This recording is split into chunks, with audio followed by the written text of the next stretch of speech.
네, 안녕하세요. 장고입니다. 네, 오늘은 이제 기술 면접 첫 번째 운영체제 보려고 하는데요. 어떤 방식으로 진행을 하려고 하냐면요. 우선은 이제 운영체제 각 기술 면접의 각 과목에서 이제 가장 자주 나오는 질문들을 이제 가져왔어요. 6개 정도. 그래서 6개에 대해서 개념을 설명하고요. 그 다음에 내가 면접을 본다면 나 이렇게 대답을 하겠다. 그리고 예시까지 보여드릴 거예요. 근데 절대 이 6개 질문만 한다고 되는 게 아니고요. 되게 많은 질문들이 있어요. 우선 제가 정리해둔 질문 리스트도 이 하단에 첨부해놨고, 이 디스크립션에 넣어놨고요. 이 외에도 이제 검색해보시면 되게 많은 정보들이 있거든요. 그래서 그거 참고하셔서 공부를 해주시면 됩니다. 네, 그러면 시작을 해볼게요. 네, 첫 번째는 이제 운영체제예요. 운영체제는 자주 물어보진 않는데 그래도 운영체제에 대해서 간단히 설명을 하고 가면 좋을 것 같아서 가져와 봤어요. 네, 운영체제가 뭐냐면 운영체제는 이제 시스템의 자원과 동작을 관리하는 소프트웨어라고 보시면 돼요. 자, 우리가 지금 사용하고 있는 PC나 이제 모바일을 보면은 뭐 PC는 윈도우나 맥이 되겠고, 그리고 모바일 같은 경우는 안드로이드나 맥 iOS가 되겠죠. 네, 그래서 이런 시스템들의 자원이라고 하면 여기서 CPU나 메모리를 의미해요.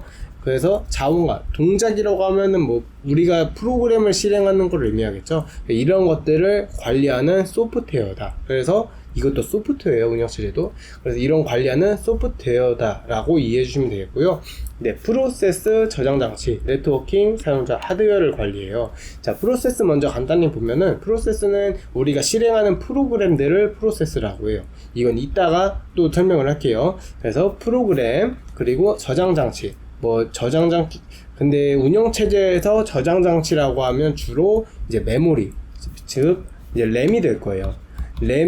그래서 여기는 저장장치면 램이랑 하드디스크 이렇게 두 개를 의미하는 거겠죠.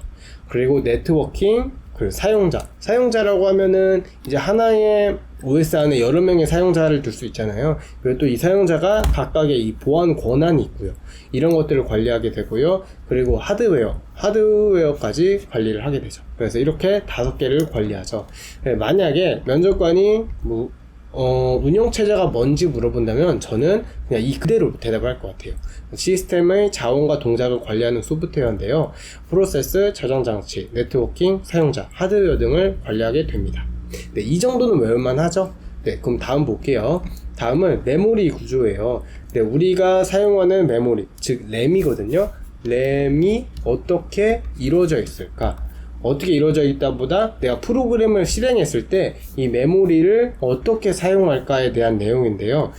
크게 코드, 데이터, 힙, 스택으로 나눠지게 돼요. 네, 그럼 잠깐 한번 볼게요. 메모리 구조를 보면요. 이 그림이 가장 잘 설명을 하고 있는 것 같아요. 우리가 사용자가 이제 프로그램을 실행을 하면요, 운영체제는 그 프로그램이 있는 그 하드디스크로 가요. 그 하드디스크에 가서 그거를 이제 메모리에 불러오거든요. 그리고 이제 CPU는 그 메모리에 불러온 것들을 이제 실행을 하게 돼요. 그럼 각각이 어떤 역할을 하는지를 보면요, 이제 크게 4부분을 나눠 있다고 했죠. 자, 코드 영역은 이제 소스 코드가 들어가는 부분이에요. 우리가 뭐 크롬을 보고 사용한다거나 유튜브 앱을 사용한다고 해도 그것들이 다 코드로 이루어져 있을 거 아니에요. 그 코드들이 이 메모리 영역에 들어가는 거예요. 그 데이터는 이제 전역 변수랑 정적 변수가 들어가게 되고요. 그 힘 영역은 사용자가 동적으로 할당하는 거예요. 그러니까 내가 뭐 크롬을 사용하다가 뭐 예를 들면은 뭐 어떤 버튼을 눌렀어요. 그럼 그 버튼 정보가 어디에 저장이 되겠죠. 뭐 아니면 뭐 탭을 추가했어. 그러면 어떤 탭을 추가했던 정보가 저장이 되겠죠. 이런 것들이 저장되는 공간이 힙이에요. 네, 사용자가 내가 사용하면서 동적으로 할당하는 공간이고요. 이 런타임의 크기가 결정된다는 거는 크게 컴파일이랑 런타임이 있어요. 컴파일은 내가 프로그램을 이제 배포할 때, 그러니까 내가 자바 코드를 쓰고 그거를 컴파일 한다고 하죠. 그때가 컴파일인데, 여기서 컴파일 타임이라고 하면은 그렇게 이미 이제 그 메모리가 얼마나 차지할지가 결정되어 있다는 거예요. 근데 힙은 아까 뭐였죠? 힙은 사용자가 동적으로 할당, 내가 사용하면서 결정이 된다고 한 거거든요. 그래서 런타임은 이 사용 중에 사용하는 중에 이제 크기가 결정되는 걸 런타임이라고요. 이 컴파일 런타임은 앞으로도 계속 나오는 개념이라서 한번 정리를 해봤어요. 그래서 동적 할당은 런타임의 크기가 결정되고요. 그리고 지역 변수, 매개 변수는 스택은 컴파일 때 크기가 결정돼요. 그리고 이제 스택 영역이 있는데요. 스택 영역은 스택이 자료 구조를 잠깐 보자면은 스택은 이렇게 생긴 자료 구조예요. 그래서 이쪽으로 들어가고 이쪽으로 나와요. 그래서 1, 2, 3이 들어간다 치면은 1번, 2번, 3번이 들어가고요. 나올 때는 뭐부터 나올까요? 1번 맨 밑에 있어서 못 나오거든요. 3번, 2번, 1번. 그래서 이렇게 들어오는 것과 나가는 것의 순서가 바뀌는 게 스택 자료 구조의 특징이에요. 자, 근데 이게 왜 스택 영역이라고 하냐면요. 스택 영역은 함수 정보를 저장해요. 함수의 정보, 그리고 함수 안에서 사용하는 걸 지역 변수라고 하죠. 이 지역 변수, 매개 변수가 저장이 되거든요. 그래서 스택에 내가 A라는 함수를 해서 B라는 함수를 호출을 했어요. 그리고 여기서 C라는 함수를 호출했다고 치면은, 자, 이게 스택에 저장돼요. 이렇게 A, B, C. 이 함수는 스택과 되게 잘 어울려요. 왜냐면은, 자, C 함수가 이제 호출이 끝났어요. 여기서 실행이 다 끝났어요. 그럼 어디로 가죠? B로 가죠. 그 다음에 어디로 가죠? A로 가죠. 그러니까 C가 끝나면 B가 되고, B가 끝나면 A로 가요. 그래서 스택과 되게 연관이 있어요. 그래서 스택은 이제 여기 지역 변수, 매개 변수, 함수 정보들을 저장하고요. 힙은 동적 사용자가 저장한 그 데이터들이, 사용자의 정보들이 동적으로 할당되는 공간이다. 그리고 이 가운데 화살표는요, 여기는 이제 빈 공간이에요. 그래서 스택이 뭐 쓰면 더 많이 쓰면은 이렇게 찰 수도 있고, 힙도 이렇게 찰 수가 있고요. 그래서 여기를 서로 넘어가면 문제가 되겠죠. 네, 아무튼 그래서 이제 메모리의 구조를 이렇게 알아봤고요. 그래서 총 코드, 데이터, 힙, 스택이 있다. 그래서 이제 다시 면접 질문으로 돌아온다면, 만약에 면접관이 메모리 구조에 대해서 설명해 보세요 라고 말하면 저는, 네, 메모리에는 크게 4가지 종류가 있습니다. 코드, 데이터, 힙, 스택이 있고요. 각각 코드는 이제 소스 코드가 들어가는 부분이고, 데이터는 전역 변수, 정적 변수가 할당되는 부분이에요. 그리고 힙은 사용자가 직접 관리하는 영역으로 이제 데이터가 동적으로 할당되는 공간이고요. 그리고 스택은 함수의 호출 정보, 지역 변수, 매개 변수들이 저장되게 됩니다. 라고 대답을 하겠어요. 자, 어떻게 여기까지는 괜찮나요? 자, 그럼 다음 또 볼게요. 다음은 이제 프로세스와 스레드인데요. 이제 프로세스를 간단하게 말하면 이제 실행 중인 프로그램이 돼요. 자, 우리가 유튜브, 지금 만약에 모바일 폰으로 유튜브를 켰다고 볼게요. 그러면 이 유튜브에서 이렇게 동영상이 이렇게 나오게 되겠죠? 이게 하나의 프로세스인 거죠. 자, 그럼 스레드는 뭐냐? 스레드는 프로세스 안에서 실행해주는 단위예요. 자, 예를 들면은, 자, 내가 동영상을 이렇게 보고 있어요. 그럼 여기서 지금 밑에 이 바 가는 거 보이시죠? 바가 이렇게 가고 있어요. 그러니까 동영상이 실행되고 있잖아요. 여긴 거는 이 프로그램이 실행을 하고 있겠죠? 그러면서 내가 동시에 이 좋아요를 눌렀다고 가정을 해볼게요. 자, 지금 이 동영상을 한번 좋아요 눌러보세요. 네. 그러면은 좋아요 누르면 어떻게 되죠? 이 좋아요가 플러스 1이 되면서, 자, 그 유튜브 서버에 데이터를 보내서 이 좋아요를 1을 시켜줘라 라고 이런 요청을 보내겠죠. 자, 근데 이것도 하나의 실행되는 단위잖아요. 그러니까 여기서 실행되는 게 하나가 있고 여기서 실행되는 게 하나가 있어요. 그러니까 제가 하고 싶은 말은 프로그래밍에 여러 개의 실행할 수 있는 단위가 있다는 거예요. 하나만 실행되는 게 아니고 여러 개가 실행이 된다는 거예요. 그래서 이 하나하나가 각각 스레드라고 해요. 자, 그럼 이제 이해 가시나요? 프로세스 안에서 실행 단위가 스레드예요. 그리고 이 스레드가 여러 개 있는 것이 프로세스고요. 자, 그러면 조금만 더 자세히 볼게요. 자, 운영체제에는 이제 여러 개의 프로세스가 들어갈 수 있어요. 뭐 우리가 여러 개의 프로그램을 킬 때 그렇게 되겠죠. 그래서 뭐 유튜브를 키고 뭐 카카오톡을 키고 이런 식으로 되면은 여러 개의 프로세스가 이렇게 들어가게 되겠죠. 근데 프로세스의 중요한 것은 각각이 독립한 메모리를 할당받는 거예요. 그래서 메모리가 이렇게 있을 때 이제 프로세스 A, B, C 이런 식으로 각각의 독립된 영역을 가져요. 왜냐하면은 당연해요. 근데 이건 어떻게 보면은 예를 들어서 여기 유튜브가 있는데 여기 카카오톡이 있다고 쳐요. 근데 유튜브가 갑자기 카카오톡에 있는 정보를 가지고 와가지고 자기 마음대로 쓴다, 이렇게 하면 말이 안 되잖아요. 그러니까 서로는 이렇게 독립되어 있어요. 서로는 다 막혀 있어요. 그래서 각각의 프로세스는 자기의 독립된 영역을 쓴다 라고 이해해 주시면 되겠고요. 이게 왜 중요하냐면 이것 때문에 중요해요. 하나의 프로세스 안에서 여러 개의 스레드가 있잖아요. 아까 본 것처럼 유튜브 안에 여러 개의 스레드가 이제 실행될 수 있다는 것처럼. 그래서 이렇게 여러 개 실행될 수 있는데 이때 이 코드, 데이터, 힙은 공유가 돼요. 근데 스택은 각각 공유되지 않아요. 자, 이게 왜 그렇냐면요. 자, 유튜브를 한 번만 더 가져올게요. 자, 실행돼주는 스레드가 있고 좋아요의 스레드가 있어요. 좋아요의 스레드가 있다고 쳐볼게요. 자, 그러면 이거가 실행되는 거는 각각 어떤 함수를 호출하는 거겠죠? 어떤 메소드가 호출돼서 이렇게 실행이 되는 거겠죠. 이것도 마찬가지로 이게 진행되면서 어떤 메소드가 호출되는 거겠죠. 근데 이 메소드의 호출 정보들은 각각 스택에 저장되잖아요. 그리고 이 서로는 아무런 연관이 없죠. 이 함수 호출 정보는 예를 들면은 여기서 실행을 한 게 여기에서 어떤 쓸 게 없잖아요. 쓸 이유가 없잖아요. 여기서도 마찬가지고요. 근데 여기서 전역 변수는 데이터에 저장된다 했죠. 전역 변수라는 거는 이제 각 모두 사용할 수 있는 그런 변수들을 말해요. 그래서 그런 것들은 이제 공통으로 사용될 수 있게 하는 거죠. 그래서 다시 한번 정리하자면 프로세스는 여러 개의 스레드를 갖고 있는데 이 스레드끼리는 데이터를 공유할 수 있어요. 근데 스택이란 영역은 공유하지 않고 독립적으로 사용한다. 이렇게 정리를 할게요. 자, 그러면 다시 그 면접 질문으로 돌아와서 만약에 면접관이 프로세스와 스레드에 대해서 설명을 해주세요 라고 말하면은 저는 이렇게 대답을 하겠어요. 네, 프로세스는 실행 중인 프로그램이고요. 스레드는 프로세스 안에서 실행되는 흐름 단위입니다.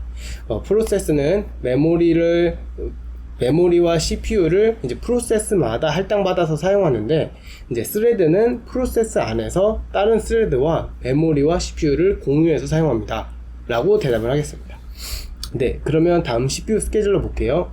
CPU 스케줄러는 어떤 개념이냐면요. 자, 우리가 유튜브를 보면서 카카오를 하고 있다고 칠게요. 그러면은 이게 동시에 실행되죠. 동시에 실행되고 있다고 생각을 하잖아요. 근데 CPU는 한 번에 하나만 실행을 할 수가 있어요. 그래서 이거를 실행하면서 동시에 사실 실행하고 있는 게 아니에요. 사실은 어떻게 실행을 하고 있냐면 여기 잠깐 실행했다가 여기 잠깐 실행했다가 예를 들면 예를 들어서 라인을 실행을 하고 있다고 쳐볼게요. 그럼 라인 실행했다가 이게 계속 짧게 이런 식으로 왔다 갔다 하는 거예요. 그래서 우리가 느끼기에는 이게 동시에 실행할 수 있는 것처럼 보이고요. 네, 이렇게 이 실행하고 있는 프로세스가 이제 준비 큐라는 곳에 안에 들어가 있어요. 이 프로세스의 이 CPU를 할당하는 방법을 CPU 스케줄러가 이제 처리를 하고요. 그러면 CPU 스케줄러가 어떤 것들이 있는지 한번 볼게요. CPU 스케줄러를 보기 전에 개념 하나만 잡고 갈게요. 자, 선점과 비선점이 있어요. 여기서 선점은 남의 걸 빼앗는다는 의미고요. 비선점은 빼앗지 않는다는 얘기예요. 자, 여기서는 어떻게 쓰일 거냐면, 자, 앞에 이미 어떤 CPU가 프로세스 1이라는 걸 처리하고 있다고 쳐요. 그럼 다음에 이제 프로세스 2가 실행돼야 될 때 이 프로세스 1이 끝날 때까지 기다리는 거는 빼앗는 게 아니죠. 그래서 비선점이고요. 너 나와 하고 바로 프로세스 2가 이제 실행되는 걸 선점이라고 해요. 네, 그러면 이제 비선점 먼저 볼게요. 비선점은 우선 첫 번째는 FCFS가 있어요. First Come, First Served의 약자고요. 먼저 오는 순서대로 처리하는 방식이에요. 그래서 첫 번째 1, 2, 3이 오면은 이거 다 끝나고 이거 처리되고 이거 처리돼요. 네, 쉽죠? 이게 FCFS고요. 자, 다음을 보면은 다음은 SJF예요. SJF는 Shortest Job First. 그러니까 CPU에서 사용하는 시간이 작은 게 제일 먼저 실행한다는 거죠. 왜냐면은 짧은 거를 먼저 실행하면은 더 처리할 수 있는 게 많아지니까요. 짧은 시간을 빨리 실행해야 여러 개를 처리할 수 있잖아요. 네, 이게 SJF예요. 자, 그러면 만약에 프로세스가 이렇게 있는 예제가 있다고 쳐볼게요. 그리고 여기서 버스트 타임이 뭐냐면은 CPU에서 사용하는 시간이에요. 자, 그러면 어떻게 되냐면 프로세스 2가 가장 지금 적죠, CPU 사용 시간이. 그래서 이게 첫 번째로 사용이 될 거고요. 다음으로는 6이 작죠? 그럼 이게 두 번째로 사용되고, 이게 세 번째, 이게 네 번째로 사용되겠네요. 자, 그러면 P2, 1, 4, 3, 2, 1, 4, 3 수순으로 이렇게 스케줄링이 되겠죠. 네, 그래서 이렇게 SJF가 이루어지게 되고요. 다음은 이제 선점이에요. 아까 거 지금 방금 본 거 FCFS, SJF 둘 다 남의 걸 뺏지 않았죠? 다 끝날 때까지 기다렸단 말이에요. 근데 선점은 이제 뺏는 스케줄링이에요. 이미 처리하고 있는 거를 너 나와! 하고서 이제 들어가는 거예요. 자, 다음 첫 번째는 SRT예요. SRT는 Shortest Remaining Time. 자, 아까 SJT가 뭐였죠? Shortest Job SJF였죠?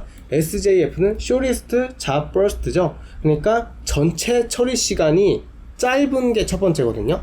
짧은 걸 우선으로 한다. 근데 SRT는 남은 시간이 짧은 걸 우선으로 하는 거예요. 그러니까 지금 내가 딱 봤을 때 얘는 먼저 실행이 됐는데 나보다 실행해야 되는 시간이 많아. 그러면 얘가 하고 있는 걸 뺏고 내가 들어가는 거예요. 자, 예를 보면은, 자, 프로세스 1이 0초에 시작이 됐어요. 그래서 8초 동안에 이제 처리를 해줘야 된단 말이죠. 그래서 이제 처리를 했어요. CPU가 이제 프로세스 1을 받고 이제 처리를 이제 하고 있어요. 근데 프로세스 2가 1초 때 왔어요. 그럼 지금 프로세스 1은 1초가 실행돼서 7초가 남았겠죠? 근데 프로세스 2는 4초의 남은 시간을 갖고 있어요. 그럼 너 나와! 하고서 프로세스 1이 아니고 프로세스 2가 되는 게 SRT예요. 네, 이해 가시죠? 네, 그 다음에 라운드 로빈은 이제 여러 개의 프로세스를 처리할 때 그동안에는 요거 실행하고 이런 식으로 실행이 되었다면은 라운드 로빈은 여기 1초, 여기 1초, 여기 1초, 여기 1초 이렇게 공평하게 실행되는 게 이제 라운드 로빈이에요. 뭐 이 1초는 정해진 건 아니고 내가 조절을 할 수가 있겠죠. 자, 그래서 라운드 로빈은 이제 문제가 이 타임 퀀텀이라는 걸 알아두세요. 여긴 타임 슬라이스라 나오는데 뭐 타임 퀀텀이라고 써도 돼요. 아무튼 퀀텀, 이게 무슨 개념이냐면 프로세스드 1, 2, 3 이렇게 실행을 한다고 쳐요. 1, 2, 3 이제 CPU가 라운드 로빈은 뭐 몇 초, 몇 초, 몇 초 이런 식으로 이제 실행이 되겠죠. 근데 여기서 이거를 만약에 100초라고 해봐요. 100초라고 아주 길게 줬어요. 그러면은 1번이 이 100초 안에 끝날 수 있겠죠. 그럼 끝나고 2번도 끝나고 3번도 끝나버리게 되면은 이거는 FCFS 들어온 순서대로 다 처리하고 다음 거 처리하는 것과 다른 게 없어요. 근데 만약에 100초가 아니고 0.1초로 매우 짧으면은 어떻게 될까요? 여기 잠깐 썼다가 여기 잠깐 썼다가 여기 잠깐 썼다가 그럼 좋은 거죠. 좋은 거예요. 왜냐면은 라운드 로빈의 의도가 이 모든 거를 공평하게 실행하자는 게 라운드 로빈의 의도거든요. 그러니까 이거의 의도와 맞죠. 짧으면 짧을수록. 근데 이 문제는 뭐가 있냐면 내가 1번을 실행을 하고 있잖아요. 그러다가 2번을 실행하러 가려고 할 때 이 비용이 발생해요. 여기서도 뭐 0.1초 정도 뭐 시간이 걸려요. 뭐 여기 또 2번에서 3번 갈 때도 여기도 0.1초만큼 시간이 걸려요. 이렇게 비용이 발생하기 때문에 너무 짧게 되면은 오히려 그 비용이 더 클 수가 있어요. 이 옮기는 비용이.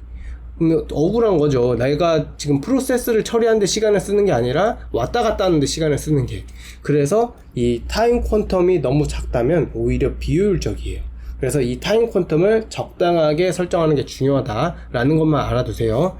마지막으로 우선순위 스케줄링인데요. 우선순위는 그냥 우선순위가 높은 프로세스에 먼저 할당을 한다. 근데 우선순위는 뭐 알아서 정하겠죠. 우리가 그거는 생각할 건 아니고요. 아무튼 우선순위 스케줄링은 우선순위에 따라 스케줄링을 하는 거다라고 이해해 주시면 돼요. 자, 그러면 정리 한번 할게요. 면접관이 CPU 스케줄러가 뭐예요? 라고 물어보면은 저는 이렇게 대답할게요. 네, 준비 큐에 있는 프로세스에 대해서 CPU를 할당하는 방법입니다. 크게 5가지가 있는데요. FCFS, SCF, SRT, 프라이어티 스케줄링, 그리고 라운드 로빈이 있습니다. 이렇게 대답하겠네요. 그러면 물어보겠죠? FCFS, 뭐 SJF, 뭐 이런 것들이 뭔지. 그럼 그거는 이제 다 준비를 하셔서 대답을 하시면 되겠어요.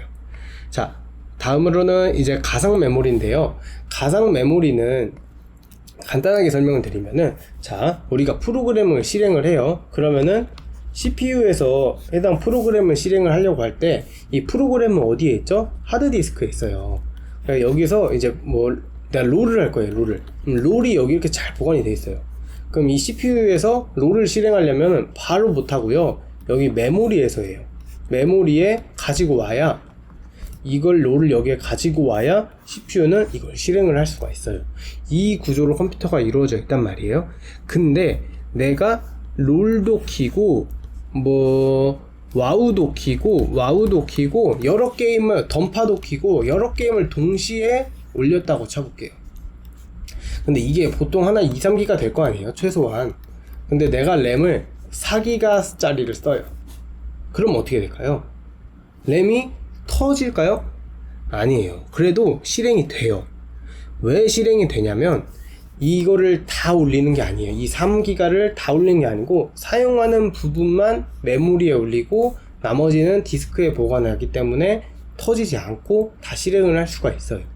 그래서 다시 정리하면은 가상 메모리는 이제 디스크를 효율적으로 사용하기 위해서 사용하는 것만 메모리에 올리고 나머지는 디스크에 보관하는 거예요. 자, 그러면 가상 메모리 조금만 더 볼게요. 네, 이게 가상 메모리를 이제 잘 표현한 그림인데요. 조금 보기 복잡할 수도 있어요. 근데 제가 자세히 하나하나씩 설명해 드릴게요. 자, CPU가 이렇게 있고요. 여기 메모리가 있어요. 우리는 지금 프로그램 1과 2, 프로세스라고 할게요. 프로세스 1과 2를 실행을 하려고 해요. 근데 내가 지금 A, B, C만 사용을 해요. 그러면은 메모리에 A, B, C만 올리는 거예요. 근데 지금 이 순서가 일치하지가 않죠. 그러니까 사용하는 부분만 올리면 좋아요. 자, 우리가 디스크에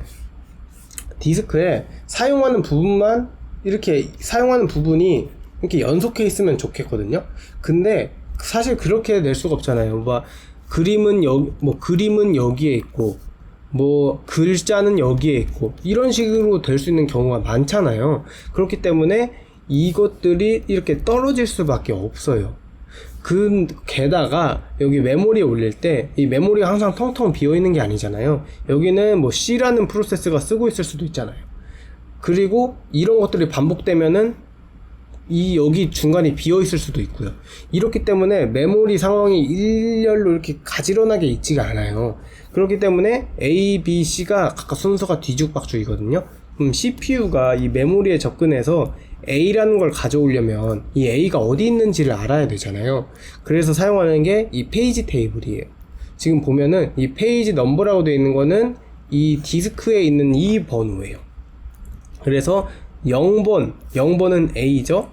0번 A는 3에 있다. 그러면 여기에 있는 거죠. 3에. 1번 B는 1에 있다. 그럼 여기에 있고요. 이런 식으로 페이지 테이블을 사용해서 메인 메모리에 접근을 하는 거죠. 가상 메모리를 사용해서. 그래서 다시 정리하면은 가상 메모리는 사용하는 부분만 이렇게 올리는 거를 가상 메모리라고 해요. 자, 그러면 다시 면접 질문으로 돌아와서 만약에 면접관이 가상 메모리가 뭐냐고 물어본다면 저는 모든 프로세스에게 메모리를 할당하기에는 메모리의 크기가 한계가 있어서 사용하는 방법입니다. 프로세스에서 사용하는 부분만 메모리에 올리고 나머지는 디스크에 보관하는 기법을 가상 메모리라고 합니다. 라고 대답을 하겠어요. 네, 다음은 이제 데드락 볼게요. 데드락은 이제 프로세스가 자원을 얻지 못해 다음 작업을 못하는 상태라고 보면 돼요. 자, 이게 무슨 말이냐면은, 자, A라는 게 있다고 쳐볼게요. A는 B가 있어야 합체가 될 수 있어요. B가. 근데 B는 C가 있어야 합체를 할 수가 있어요.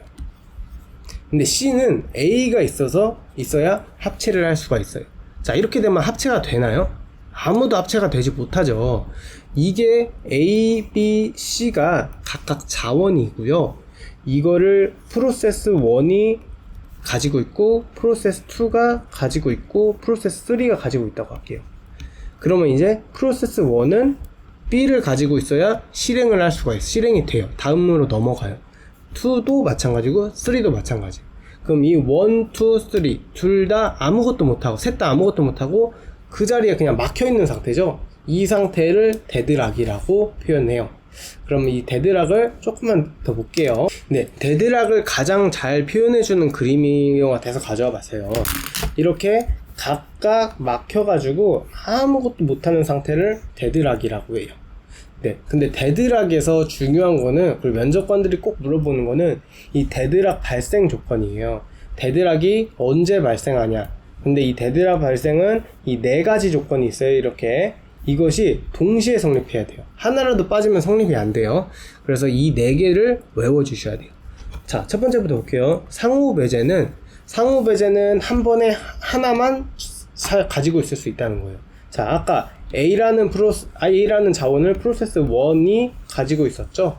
근데 만약에 프로세스 3가 이 A를 동시에 가질 수 있다면은 이거는 이 데드락이 안 걸리겠죠. 왜냐면 이걸 다 동시에 가지면 되니까. 그래서 이런 경우가 아니고 한 번에 한 프로세스만 사용할 수 있다는 게 상호 배제예요. 다음은 점유대기예요. 점유대기는 하나의 자원을 점유하고 있으면서 다른 프로세스에 할당된 자원을 대기하고 있어야 돼요. 그러니까 말 그대로 프로세스 1이 A를 가지고 있으면서 B를 대기하고 있어야 돼요. 점유, 대기. 네, 다음은 비선점이에요. 아까 선점, 비선점 간단하게 봤잖아요. 비선점은 빼앗아올 수 없다는 거죠. 선점은 빼앗는 거고, 그래서 프로세스 1이 B는 이제 프로세스 2가 가지고 있는데 이거를 빼앗아올 수 없다, 이 얘기고요. 마지막으로 순환대기는 이것들이 순환해서 이루어져야 된다, 이 말이 순환대기예요. 그래서 정리하자면 데드락 발생 조건은 4가지가 만족돼야 돼요. 상호배제, 점유대기, 비선점, 순환대기, 이렇게 4가지예요. 다시 그래서 면접으로 돌아가면요, 만약에 면접관이 데드락이 뭐냐고 물어보면요, 저는 이렇게 대답할게요. 네, 데드락은 프로세스가 자원을 얻지 못해 다음 작업을 못하는 상태입니다. 예를 들어 보면은 프로세스 1과 2가 각각 자원 A와 B를 얻어야 되는데 프로세스 1은 A를, 프로세스 2는 B를 가지고 있어서 서로 무한정 기다리고 있는 상태를 데드락이라고 합니다. 데드락은 4가지 조건 다음에 4가지 조건이 동시에 발생해야 성립이 가능한데요. 그 4가지는 상호배제, 점유대기, 비선점, 순환대기입니다. 네, 이렇게 해주시면 되겠습니다. 네, 그래서 오늘 이렇게 6가지 개념 알아봤고요. 다시 한번 강조하자면 절대 이게 끝이 아니에요. 제 밑에 그 질문 그 링크 보면은 엄청 많아요. 그리고 그 구글에서도 검색하면 엄청 많아요. 근데 너무 많다고 포기하지 마시고 하나하나씩 차근차근히 하시면 좋겠어요. 저도 이 처음에 면접 준비할 때가 기억나요. 아, 이렇게 많은 걸 언제 하지? 그냥 하지 말까? 이 생각이 들기도 했었거든요. 근데 여러분 코딩 테스트 준비하면서 힘드셨잖아요. 그래서 이 옷만큼만 조금만 더 가면 돼요. 그 면접 준비만 하면은 이제 이 취업 과정이 끝나는 거예요. 그래서 조금만 더 힘내주시고요. 오늘 동영상은 이렇게 마칠게요. 안녕.